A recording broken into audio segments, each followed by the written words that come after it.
श्री स्वामी समर्थ. दिवाळी म्हणजे आनंदाचा क्षण. दिवाळीचा सण आश्विन वद्य त्रयोदशीपासून ते कार्तिक शुद्ध द्वितीयेपर्यंत 5 दिवस साजरा करतात.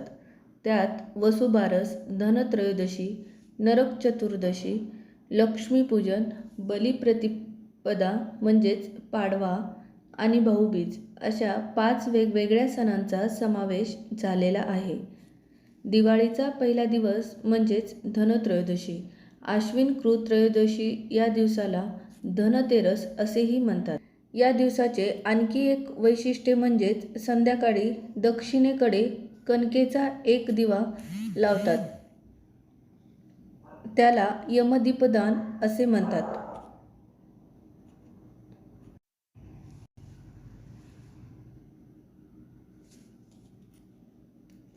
या दिवशी तेल व वात घालून घराच्या बाहेर दक्षिणेला दिवा पेटवून ठेवावा. दिवेची ज्योत ही दक्षिणेकडेच करावी व दक्षिण दिशेला तोंड करून व हात जोडून यमराजाचा खालील मंत्र म्हणावा. मृत्यूनाम दंडपाशाभ्याम कालेन शामया सहा त्रयोदशा दीपदानात सूर्यजः प्रियताम मम. हा मंत्र म्हणून नमस्कार करावा. इतर कोणत्याही दिवशी दिवेची पूजा दक्षिणेकडे तोंड करून करीत नाहीत. दक्षिण दिशा ही धर्माची मानली जाते. यम धर्मराज ही मृत्यूची देवता. या दिवशी त्यांची पूजा केल्याने अपमृत्यू टळतो. यामागे एक कथा आहे, ती आपण पाहूयात. तर एकदा यमराजाने आपल्या दूतास एक प्रश्न विचारला.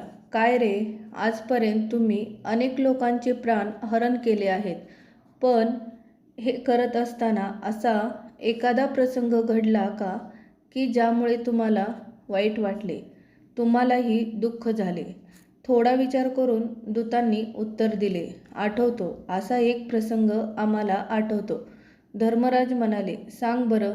दूत म्हणाले, महाराज, पृथ्वीवरील हेमराज नावाच्या राजाच्या मुलाचे प्राण हरण करताना आम्हाला अतिशय दुःख झाले. एवढं दुःख होण्याचे कारण काय? महाराज, या राजकुमाराचा विवाह 4 दिवसापूर्वीच झाला होता. सगळ्या राज्यात राजवाड्यात एवढा आनंद होता, पण तो आनंद संपण्याच्या आत राजपुत्राने आपल्या विवाहाचा राजशृंगार उतरवायच्या आतच त्याचे प्राण हरण करण्याची वेळ आमच्यावर आली होती. नुकत्याच लग्न झालेल्या त्याच्या पत्नीपासून त्याचे प्राण हरण करताना आमचे डोळे ओले झाले. तिचा शोक पाहून आम्हालाही वाईट वाटले. हा प्रसंग ऐकून यमराजालाही वाईट वाटले. त्यांच्याही डोळ्यात पाणी आले. तोच दूत पुढे म्हणाला, महाराज, कृपा करा आणि पुन्हा असा अपमृत्यूचा प्रसंग कोणावरही येऊ नये असे काहीतरी करा. विचार करून यमराज म्हणाले, ठीक आहे.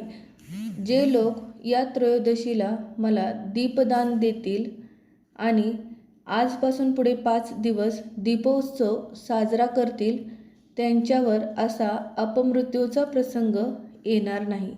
तेव्हापासून ही प्रथा पडलेली आहे असे मानतात.